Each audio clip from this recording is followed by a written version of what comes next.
And we'll give some minutes here for people to join, and then we might just start right at like 1 or 1:03. Awesome. And you can see my screen.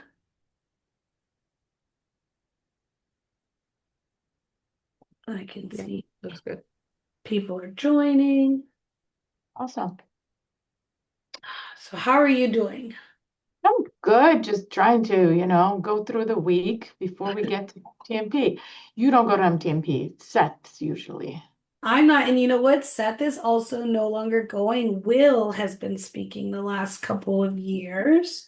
Okay. He's moderating, so Will will be there, and we're actually going to do a couple events. So we're sending like 3 or 4 people this year. That's pretty good. Oh, Yeah, by the way, Nalini, for the generic questions, do you want to start with like what the biggest mistake or the coolest piece of AI? What do you think? Should we start with that kind of like and then end? What's the advice? What would be at the end? yeah, with the future. Yeah, Or do I you want think. to or do you want to get through these three questions first? Because they're kind of universal questions. We can do either one of those. Yeah, I think we can definitely start with like generic, the three generic, and we can give like a very quick overview on those because we'll probably go more in depth through our Yes. question. A lot Yep. of them kind of interlay with whatever, we Yeah. have So I think give going. like a quicker answer on it because then we'll go into detail on those. But yeah, we'll Awesome. introduce those. Makes sense. Okay. And so you're only seeing my Yeah. title slide. And then I think what I'll do is I'll take off the title slide once we get started. And so it's Mhm. just our faces there. And we can ask some questions. Perfect. So we've got a couple of folks who've joined. There is a question and answer section, not necessarily a chat that people can chat in. Okay. But if they have questions, they're able to put it in the Q and A's, and then we can see that. Um, yeah, a couple of folks, if they want to, in the Q and A section, test it out and just let us know where you're from, maybe what practice area you guys are working in at the firms. So you'll want to click the question answer button, and then you should be able to type to us that we can see. That's awesome. And make sure they can hear us.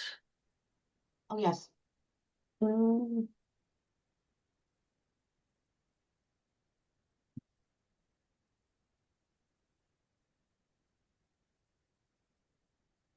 oh, I can also allow them to talk. I have all these buttons in control. All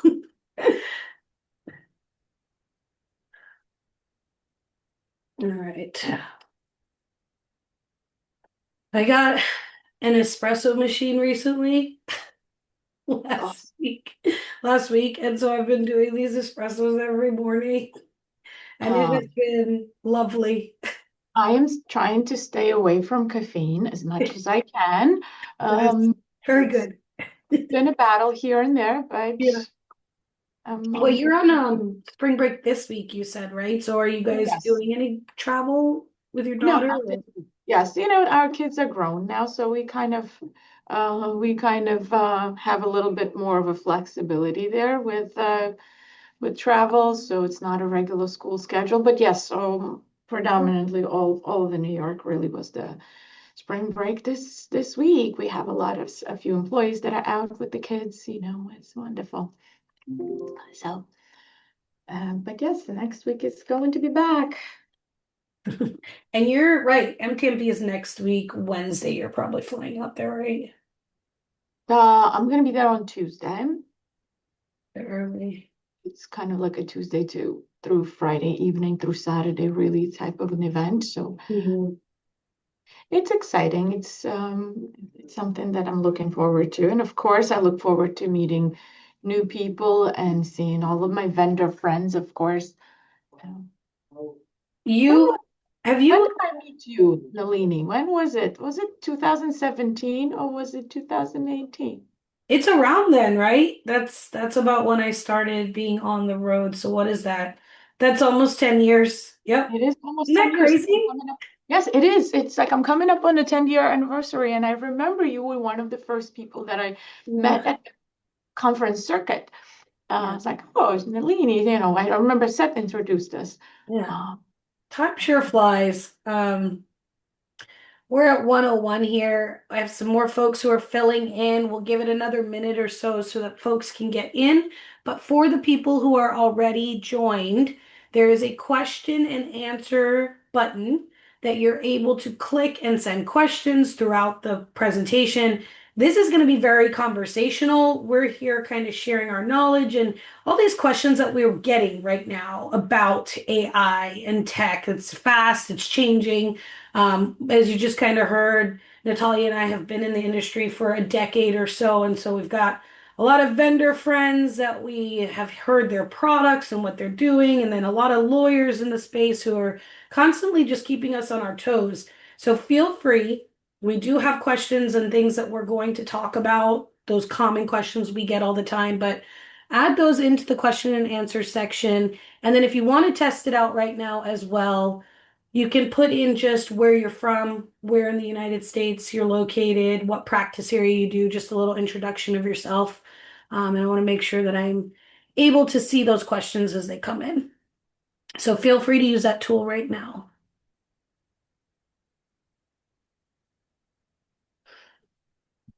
And then, yeah, we'll give it maybe another minute here. I think so. Awesome.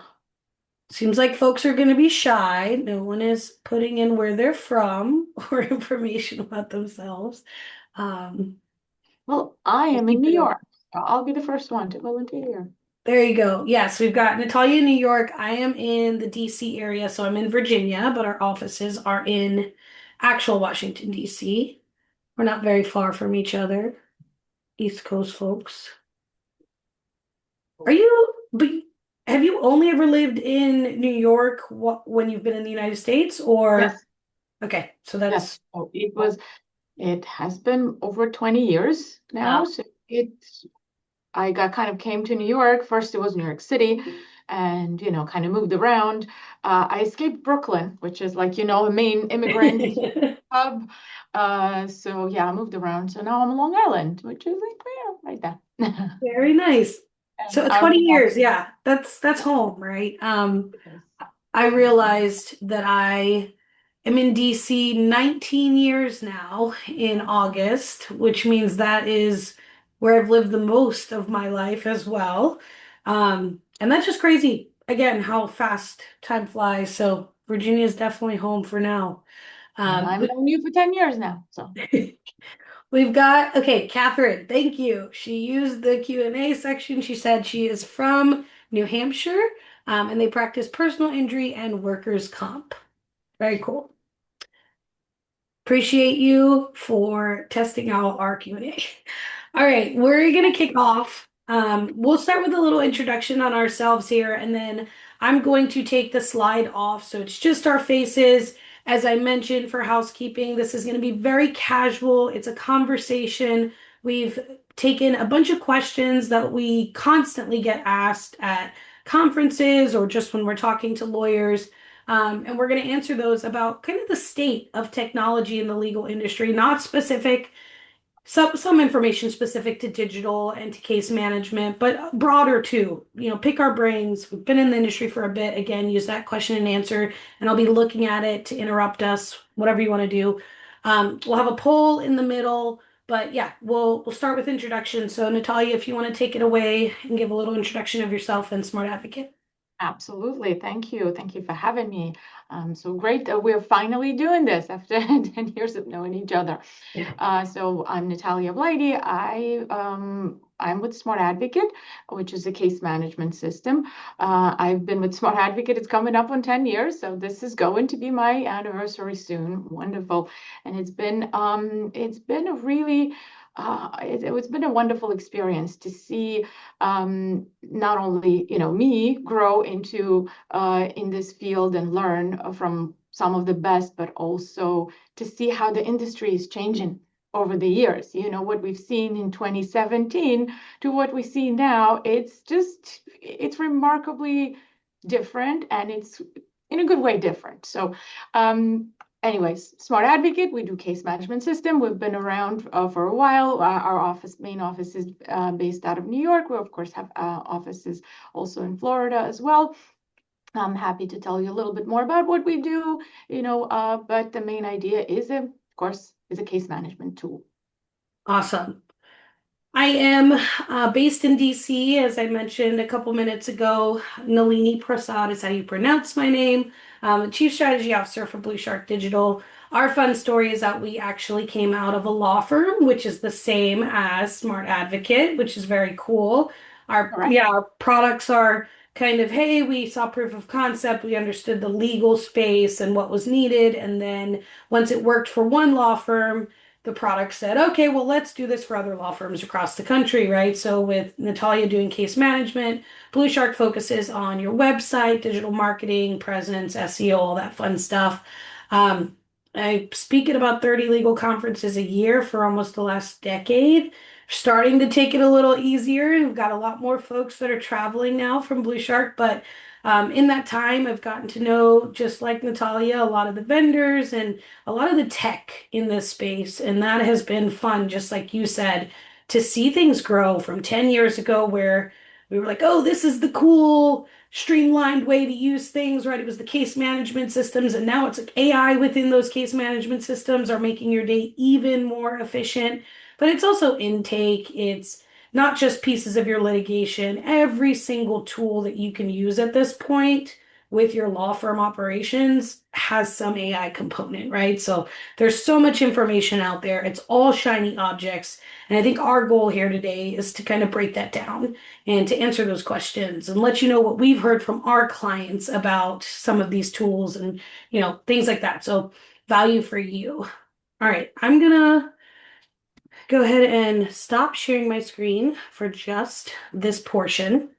And we will start by kicking off with some questions. So we have three big broad questions that I think when we sat down and talked about this, Nataliya, we said, these are what we get asked all the time, right? Let's maybe start there. So the first one that is a big item is just what's your biggest piece of advice for a law firm just getting into AI? Get a lot of people walk up to us and say, this AI thing is overwhelming.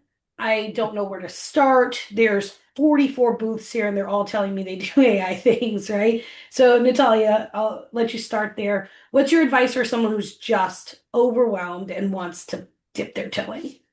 Absolutely. That's a great question, and we get asked that question every single time at every conference, at every demo that I have. This is typically what I see, and I typically see firms kind of break into two categories, almost like a blind trust that AI is going to fix just about everything and replace everything, data management, my workflows and everything else, or kind of total mistrust that, what, it's faulty. There's, it's the AI is using it to learn on your data and things like that. So I think the biggest piece of advice would be not to fall in between those two extremes, but kind of use AI as sort of like a next level of automation, right? It should be, there's an AI tool and there's a human that will verify that, because human will still be in control. And also, as a result, the firm will stay in control there. So typically the advice would be, well, if you are just embracing AI, start with just the low hanging fruit. Just, your simple things that AI can do, marketing, right? Just to help you write clear emails, to help you summarize documents. That's an easy thing to do, and it's low risk, let's put it this way. So before getting into AI trying to analyze your whole data and replace everything that you have with AI driven concepts. So that would be my advice, and that will allow your firm to kind of build up, introduce the AI process within your system, your current setup, and then build up on that.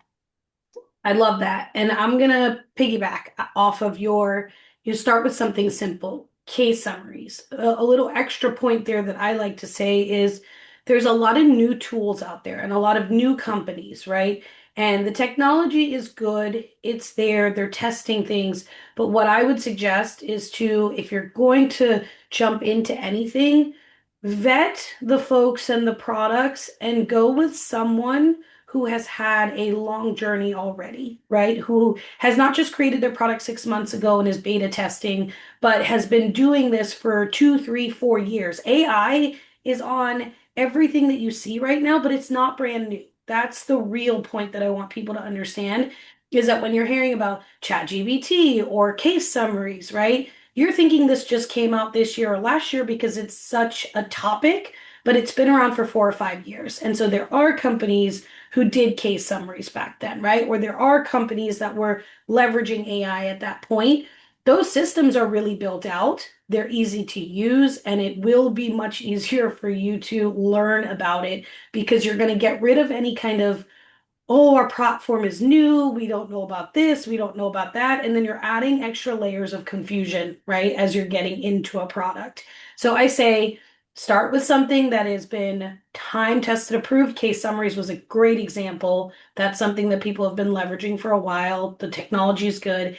And then also, depending on how large your firm is, or who you are as a human, if you are really into technology and this is what you're passionate about, okay, great. If you know technology is not your strong suit and you want your firm to get involved, I highly suggest finding an IT company that you can work with or a contractor who will help implement some of these AI tools. Don't put the the cart before the horse here. Don't try to jump in and say, oh, I'm going to do all this AI stuff. It is a lot more complicated than people realize once they get involved in it. And so if you're going to spend money, if you're going to invest, make sure you have someone on staff or outsource to a contractor that's going to help you leverage this properly, would be my thoughts on that. I could, Yeah, go ahead. No, go ahead. yep, I agree with every single point. Just adding an IT company or somebody who's specialist who's done that before is also instrumental. Yeah, that CTO role is going to be, if you don't have it already, if you're going to get into AI or technology in general, as we talk about the future, I mean, that is going to be a role that's going to be very important for a firm, right? Just to have someone that does that. All right, the second question, what's the biggest mistake you're seeing law firms make with AI right now? That's kind of similar to the last. Yes, it is. You know what? It's very interesting because my advice, even with AI, introduction of AI doesn't change really. I used to say that your reporting or your management of the firm, the data that you have is just as good as the data as you put in, really. So it doesn't change with introduction of AI. Like I mentioned, that some people have I guess, misconception that AI is going to magically somehow recognize and understand the concepts that are missing. And that's really not the case. AI doesn't have the magic to, it's like a computer. Your computer will do what you tell it to do, not what you want it to do. That's the biggest thing that I see. So, it's the firms, it's not just choosing the wrong AI, like to your point, you have to vet the companies. You have to make sure that those companies have proven results, that have been doing that, and are reliable. But that also kind of trying to apply that AI tool on top of broken or inconsistent data. Yes. If Foundation. right, and I'm kind of pausing to see what would be the next the good next point to say. If the data is not there, right? If you don't have a good core data set, how do you AI is not going to produce the verifiable result, no matter how much you try and no matter the product that you have. So it still goes back to how your data is structured. In your case management system with introduction of AI, like for example, we introduced AI pieces and we constantly add in new pieces. But it all still goes down to data management. If people are doing things that are different, if the data is not there, the AI won't be able to create the summaries if you keep the documents somewhere outside or inconsistent in different places. So it just becomes not reliable. So I would say you definitely want to use AI as a addition to your already existing workflow, not as a magical replacement. Yeah, no, absolutely. I hear that. And I think that is a great biggest mistake call out where people think that it's going to fix all their problems, but right, you need the foundation. And I'm going to echo that because whether it's a case management software or it is a mail room, it's your documentation, right? That there needs to be a database or it's digital marketing. Quite frankly, the fundamentals and the foundation really matter. And I still think maybe not in 5 years, but where we are right now, there has to be a human layer to AI, right? So I see a lot of firms say, okay, well, I'm going to implement this and I'm just going to cut the labor cost of the human that's doing this piece as well. Absolutely a mistake right now, I believe. In this moment, when the tech is still new, you still need a human to check the things. You still need a human to generate the data, to make sure the data set's correct, to follow, to still be that communication with your vendors, right? There is still an element of humans that are necessary here. And most of the products that I see out in the legal industry that are actually more effective are the ones that have a human check still, that are not just completely run by their AI product, right? Um, so the fundamentals, I think you have to make sure that yes, you've built a foundation before you put AI on top of it, just like you said. And then I think that you absolutely also need to keep, and maybe you don't need 5 people for that job anymore, right? But you need some human level of check and verify when you're working with any new AI tool for anything in general. All right, what's the coolest AI tool you've seen recently? Oh, well, I have a simple answer. Blue Shark. Smart advocate. Yeah. But yeah, anything that's like really outside the box or different that people maybe didn't even know that they could do with AI. You know, well, I wanted to start kind of to add some of the things. I don't know if we have smart advocate clients there. So, Mm, of course, anything that kind of makes sense as far as adding AI features within smart advocate, this is something that we already added or actively adding. So we do have several things that are coming out, like AI assisted intake, for example, and that's great. Hopefully, we'll talk a little bit about it. Adding the automatically scanning documents and anything that helps the firm to automate things. So that's probably some of the things. I would say the chatbots still, the agentic AI tools that I don't have any specific names, but this is what I think makes the difference. The agentic AI that's able to make decisions based on what you decide in your firm or what needs to be the next step. It could really automate and could really save and cut down some of the manual work. There are some of the tools that are there that, are able to do that. okay. There are a lot of really cool tools out there. Like I said, shiny objects, especially when you go to conferences and especially when you go to West Coast conferences. That's where all your tech is coming out of is California. So there's a lot of stuff being developed, but there's two items that I thought were pretty neat. one that's now a little bit seasoned, has been around for about a few years, and have heard more and more firms using it and working. But Foundation AI, it's basically automating your mailroom.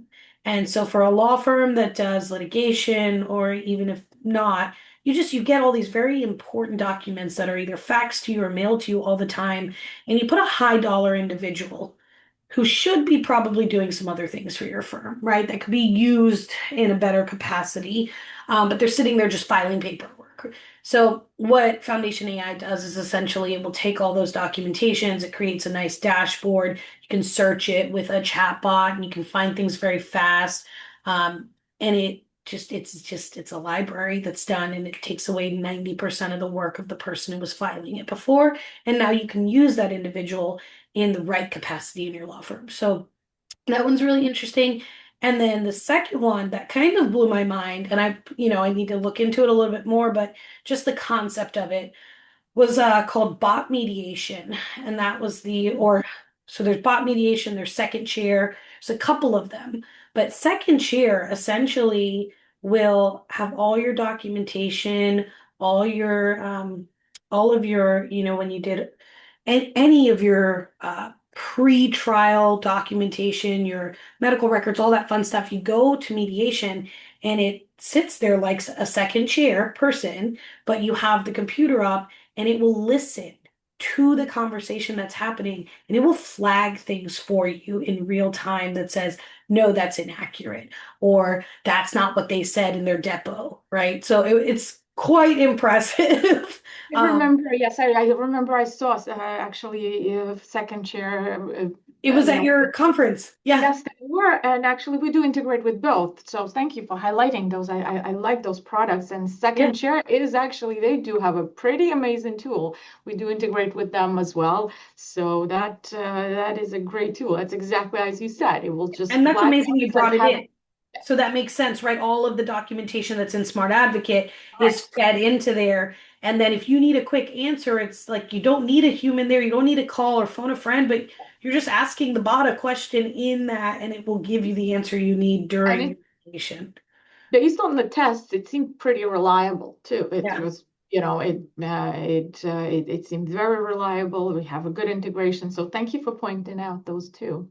Yeah. So, I mean, those are just some of them. But again, it's things that you don't even think of that could be helpful to you, right? That, like, I would never think, oh, in my mediation, I gotta have this bot, this computer help me do those things, right? But yeah, it's quite fascinating.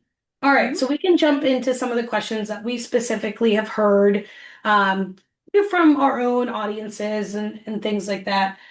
So we'll kick off. I believe you have the first I do question have there. one for you, Yep. actually. What do you think are some of the new ways that BluShark is leveraging AI in the firm's digital build out? Yeah, this is a question that I get all the time. They're like, "Well, how are you using AI?" Right? Because I think everyone's kind of heard I can go create content with ChatGPT. I can go create 50 pages if I want, right?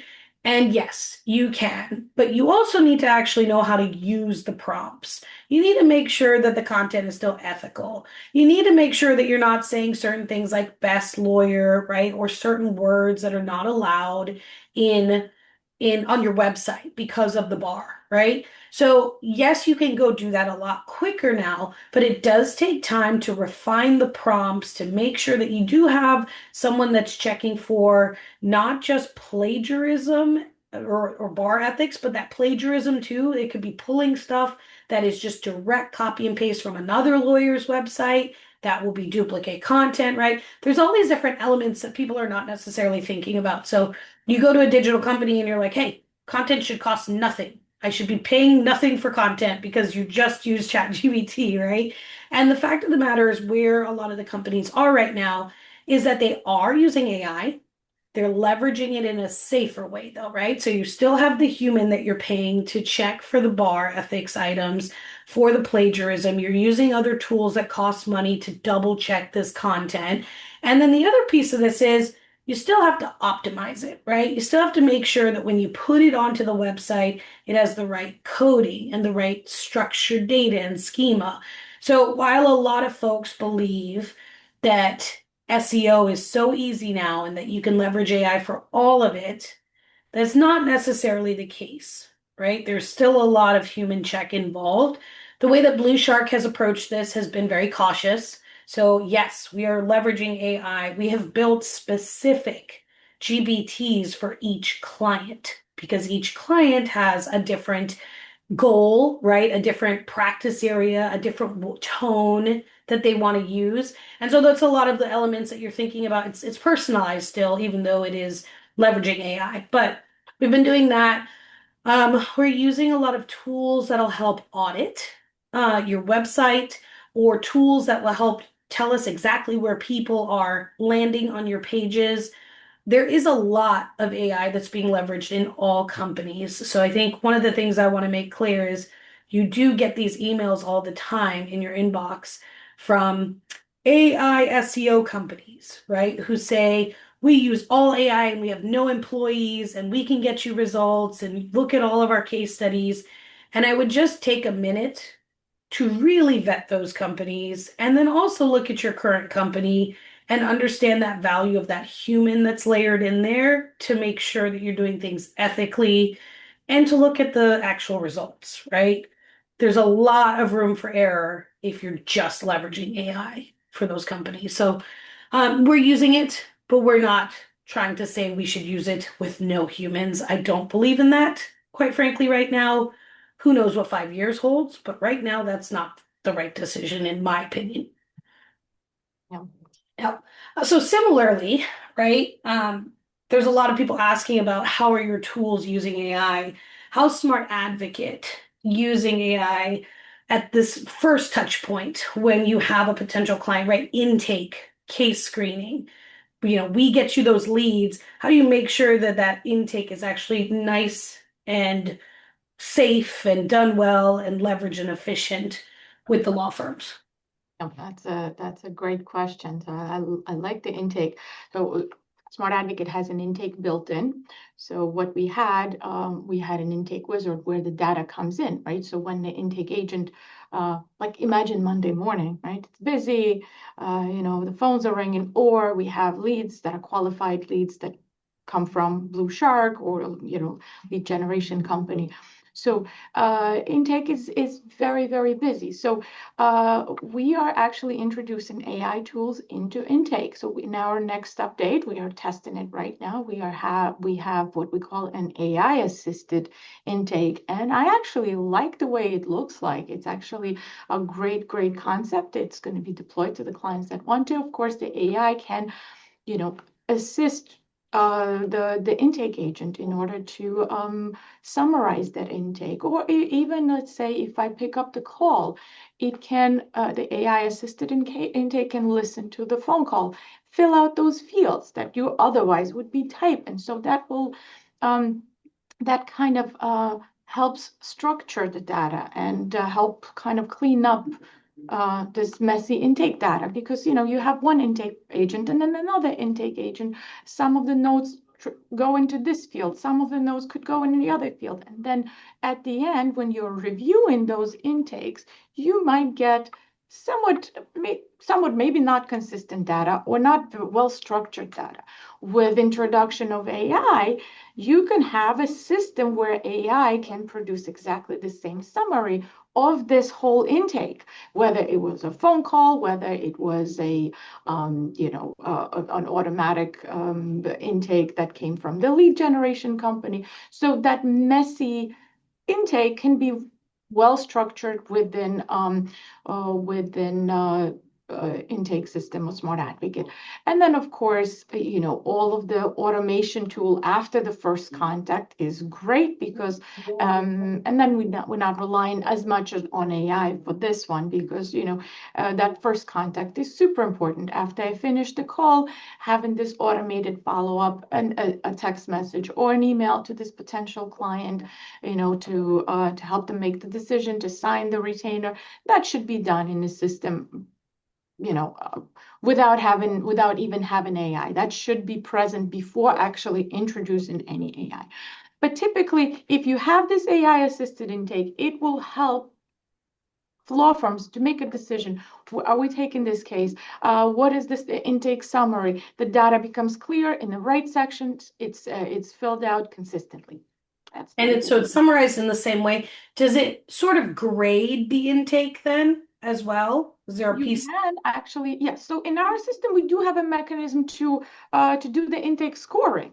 Yeah. So right Okay. now, it's based on the questions that you ask the client. So then there's a score. So based on that, yes, the AI could automatically produce the score as long as you have that criteria built into your system. Absolutely, AI will help generate that intake score. Hey, we should take this case. Please send the retainer. And also, just even the client's communication. If I'm talking to a client, I don't have to focus on typing. When I was very young, when I was 20 years old, I worked at the call center and, I pick up the phone and then I have to type in and all you hear is this as a client, potential client, you hear that clinking on the keyboard. And that's, it kind of takes away from the client experience. So having AI actually fill out the fields by listening to a phone call, it's actually helps streamline that whole intake. Yeah, and probably a little bit more accurate. I guess the other point there with these AI bots for intake that I do hear is really helpful is that sometimes you have a whole human dedicated to training your intake team. And with these types of AI scorecards, let's call it, right? You're able to see, oh, well, this intake person consistently doesn't ask for a callback number or consistently forgets to ask, like, what's the injury, right? Things that are very important on intake. Or this person, I mean, some of them will even pick up this person's not very empathetic, right? It'll like say tone. So by having that in your case management system, you can also just streamline training, right? With that manager that would be in Nalini, you're charge. absolutely right. It provides an opportunity for better reporting because then you can get a better and consistent data as a result. You can have chatbots that could identify things like you said, Yeah. who's asking questions consistently, who doesn't. This is a really, really good point. So thank you for bringing it up. Yeah, no, absolutely. Yeah, We can kind of move into maybe efficiency and talk a little bit about that. yeah. Um, So for maybe, yeah, how is both. AI making the marketing more efficient? You Yes. know? Yeah. So from the marketing perspective, I think that there's a lot of people out there who are, again, they think that you can do everything with ChatGPT. So they say, okay, well, I think I can do a lot more for my budget now, right? Where I can get more content on the website. I can maybe run more campaigns if it's paid ads because I can generate these graphics or I could generate the ads or generate the ad copy quicker, right? So there is a lot, absolutely a lot of tools that are helping us be more efficient in that way. I will say for me, I'm excited because the piece that I do here at BluShark is the strategy. We do a lot of case studies. We see what's working now, what will work in 6 months, what should we be changing in our different departments. And I think that with AI, there is a lot of faster learning, right? With AI, we're able to summarize our case studies much quicker and we're able to do more case studies much quicker because we have better reporting tools, better ranking tools. It is allowing us to be more strategic, quite frankly, with all the data that we pull. The best way to leverage your money in marketing is to know what it's getting you, right? The data. You say that everything lives with the data. I know SmartAdvocate also has a lot of the dashboards for marketing where it shows you the source and it Mhm. shows you the tracking. So yes, you're going to spend this much, you're going to do this strategy, but at the end of the day, if you're doing things right and you're growing year over year with your revenue, it's because you're also tracking the results, understanding which campaigns are working, and then doubling down your investment in that investment, pulling your money out of what's not working, right? So reallocating your budget and continuing to grow with strategies that work with AI being able to streamline this data, not have to do these things manually, it's been incredible. Where, for example, in the past, we've had to, okay, this many calls came in through this location's Google Business profile. Now I'm going to manually on a spreadsheet match up how many of those cases actually were wanted, how many were signed, right? And then I can get your numbers. I can understand which of your three locations is performing the best. Now that can be done, integrated AI systems matching all of the data. It's incredible for our reporting systems. And then you're able to change and pivot your strategies much quicker. So I think that's the best use and most efficient use of how do you maximize your money and marketing, in terms of things like that. Um, for you, for the same kind of question, right? How are, what are you seeing are helping make law firms more efficient? We kind of talked a lot about that in what you just talked about with intake, right? I guess what specific traditional intake pain points are you seeing AI eliminate, Sure. making it So more efficient? yeah, so like I mentioned, poor impression with potential prospects. If the clients call in, agent is able to focus on the phone call and assisting the client while AI kind of takes over with the manual data entry. That's already a great thing, and it also helps with the intake overload, right? So if I have to do the manual data entry and then all of the repetitive tasks, if I have to send the follow-up, if I have to send the summary to my attorney to follow up to see if this is a qualified case, it does take a lot on the intake staff. AI could take on these projects to automate these things. And then again, the time consuming manual data entry is a huge pain point. If you can automate, that's really great, and that's what AI would do. If you let AI, listen to the phone call, add the data there within the system, that already takes half. It's kind of half the battle, what I think. And then also messiness, inconsistent intake notes, right? If you have an AI that's trained to do that one specific thing, it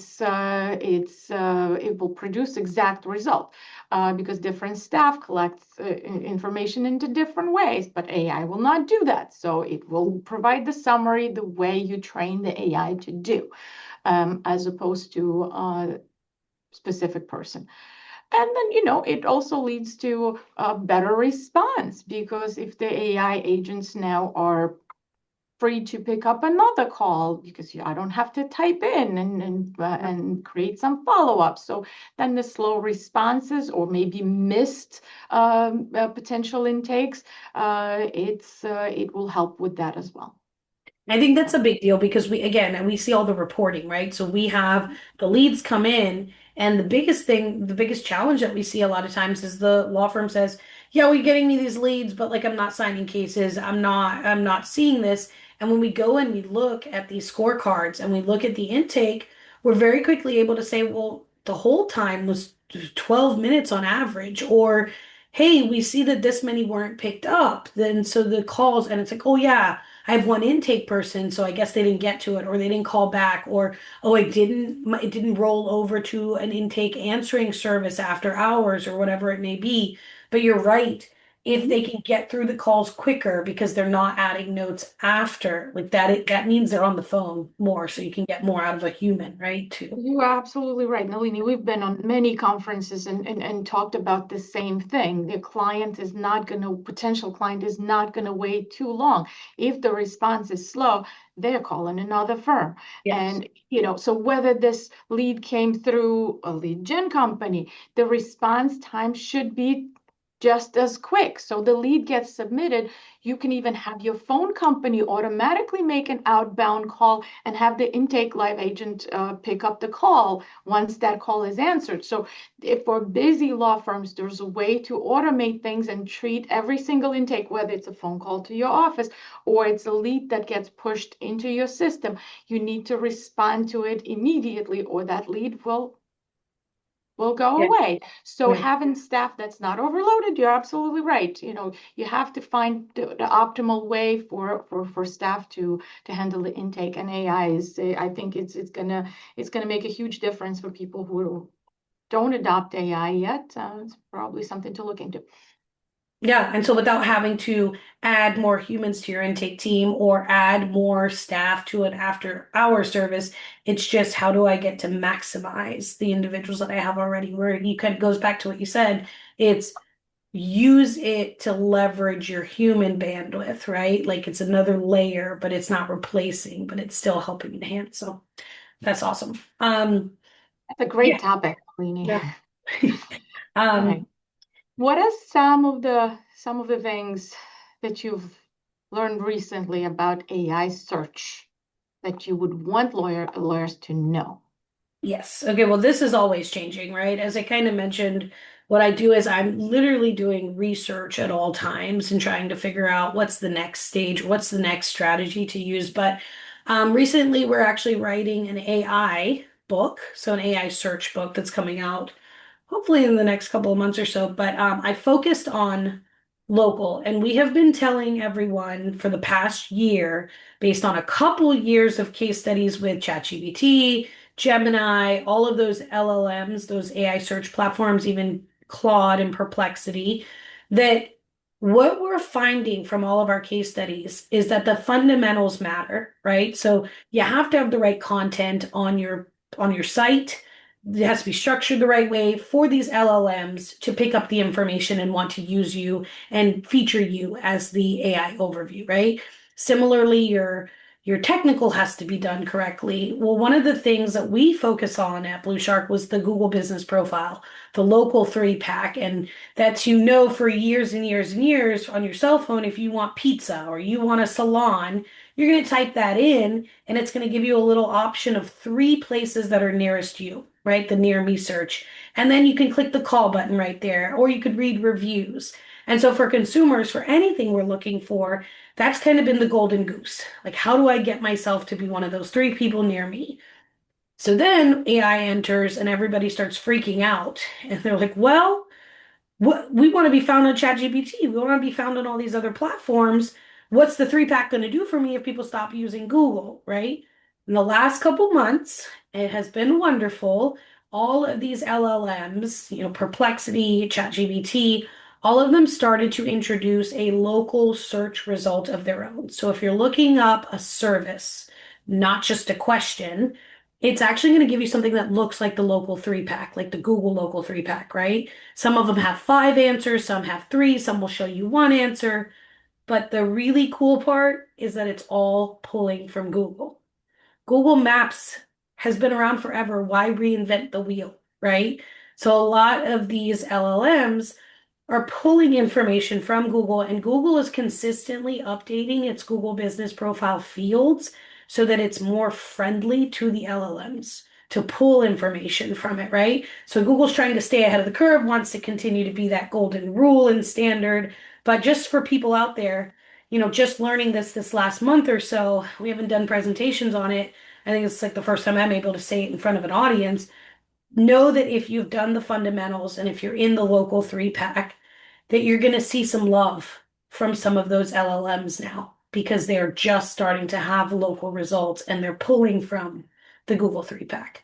So that's kind of a cool note, and something to calm people who are like, I spent all this money to be in the three pack and now it's all about the LLMs. It's being combined. So all your hard work still matters. Foundation still matters. Um, but similarly, for you, Natalia, how we talk about other things that case management systems can do, and wanting to give more real examples here. If we talk about like medical records and all these documents that people have, how are firms using AI to triage and summarize the large volumes of those documents that they used to do manually? And what does that look like in like a real case happening right now? Yep. I would love to show you this in Smart Advocate scenario. So anybody who would want to see it, please reach out to me. So actually, there's few things to it. I'm going to try to make it quick. So, even at the beginning, past the intake, right? The case evaluation. So AI could change that first point after the case evaluation. So typically, firm orders records, waits, then review the records manually. Well, now let's add AI to it. As soon as the records, or even some records, getting into the system, You can have AI summarize those records immediately, produce medical chronology, maybe flag some severity, some risk, and then you could review it. That does few things. You as a firm can fast track some of the strong cases and maybe deprioritize the ones that are weak, right? And it used to take a long time. Now that becomes, if you use an AI, that could become, the timeline could be faster, and then you can allocate the attorney's time more intelligently because of that. So that's the very first point. Also, I wanted to mention, so basically in SmartAdvocate right now, what we have is record summarization and medical chronologies. So it is a built-in tool in the system. So for example,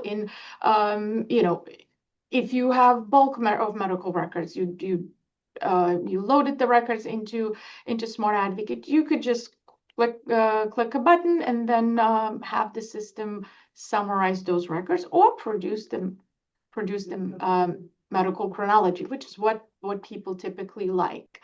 And then that does a lot of cut down on a lot of manual work, because you have now, once you have the instant medical summary, instead of hours of reading, paralegals can spend time doing something else, right?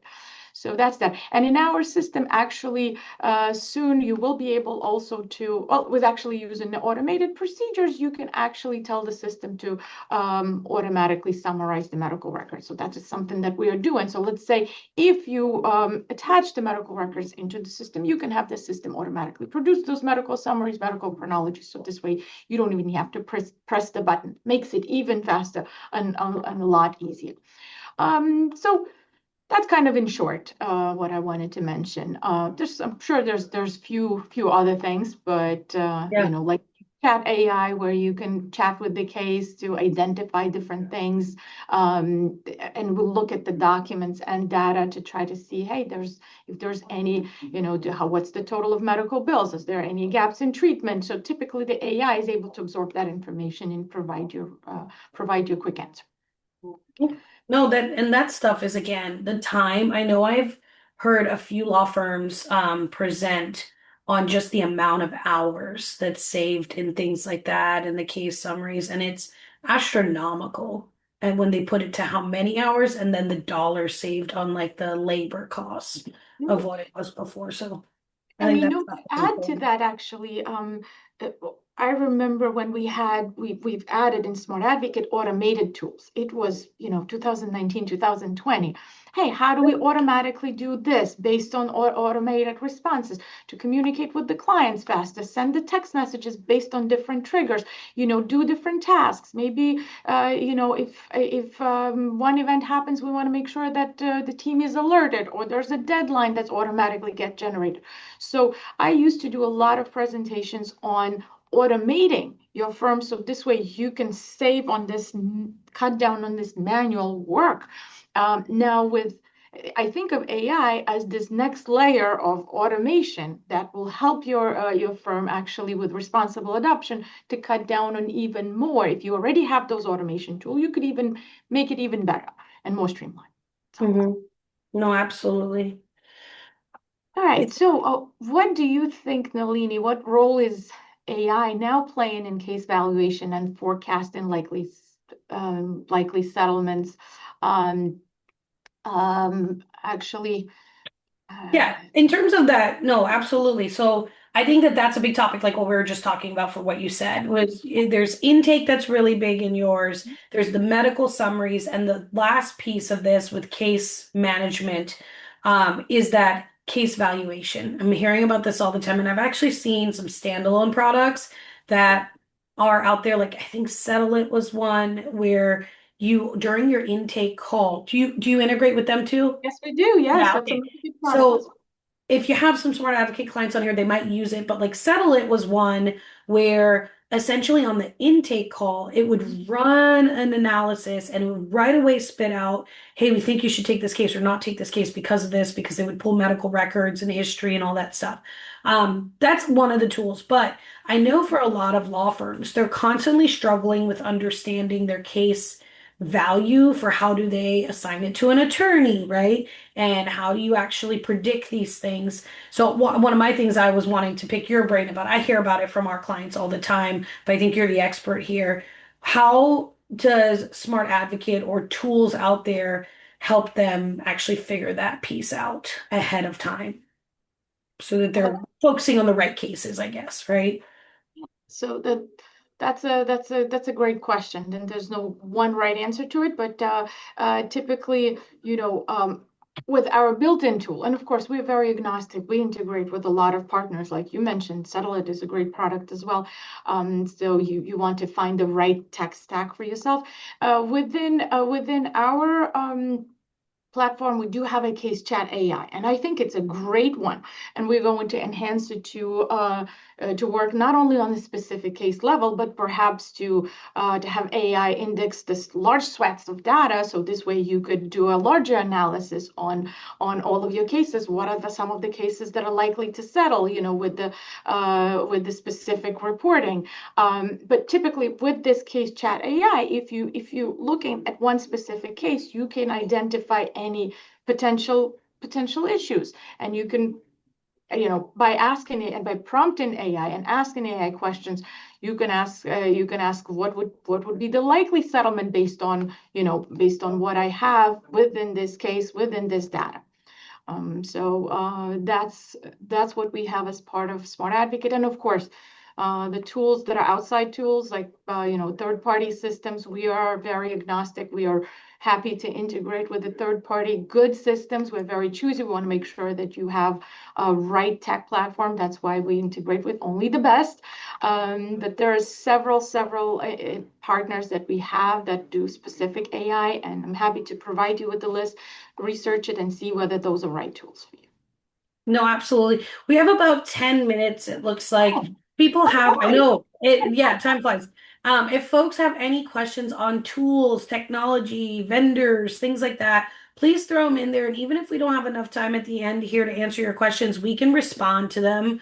We'll send you an email with that. We'll send the recording of this to everybody afterwards so you guys have that to share, or go back and catch some of the different tools we were talking about. But in our wrap up, we have a couple questions here left, which is really the future now. So we talked a lot about the past, where we are right now. And so, kind of a couple of questions here on where do you see, let's say 3 to 5 years from now, how are you seeing AI being used in the legal industry? And it could be about case management or just anything. Do you think that's going to be more like just a standard, or what's that look like to you?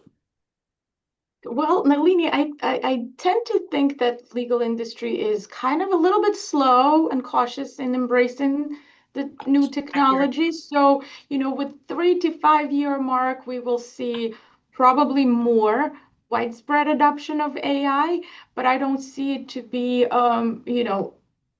that will make it will not make such a huge difference overall. What I see is just a better adoption of AI, even for those firms that were skeptical. They would have to adopt some AI functionality in order to stay ahead of the curve.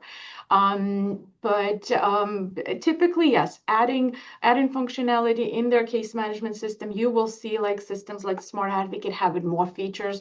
In our next release, you will see our system will have a lot more functionality that is specific to AI, like case summaries, document summarization, even more like document production, maybe demands, and other things like that, and some reporting as well, which is what's important in the case management system. So this is what we are looking ahead, to add some of the AI powered reporting and functionality going forward. Now going forward, maybe 10 years from now, that's something would be really nice to see, but we don't have a crystal ball, and it's gonna be interesting. From my perspective on that, I've been talking about this concept in my presentations called the early adoption competitive advantage. And to me, it is you gotta start somewhere, and even if it's a little bit, It's the early bird gets the worm. And that's always how it's been in digital. But even if we take a step back and we talk about, the people on this call, the plaintiff side, we are smaller law firms compared to the defense side and the insurance companies, right? They've got deep pockets. And quite frankly, they have been investing in AI for quite some time. Their lawyers have all sorts of tools. They can get their case prepped in X amount of time.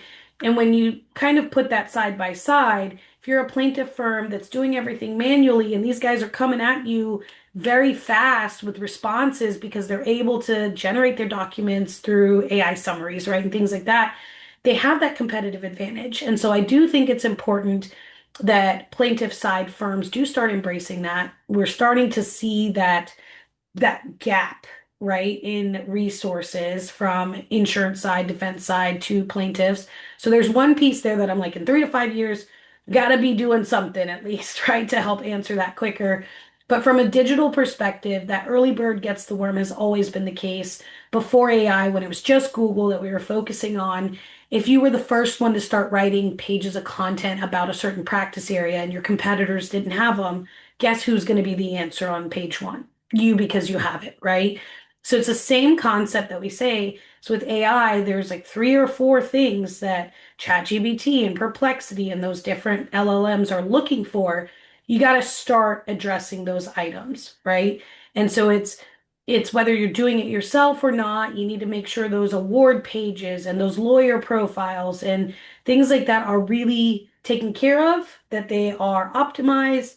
And I think a big piece here to be sure you're doing is might take a little more investment because the foundation is happening, but the AI optimization is just a little layer on top of it.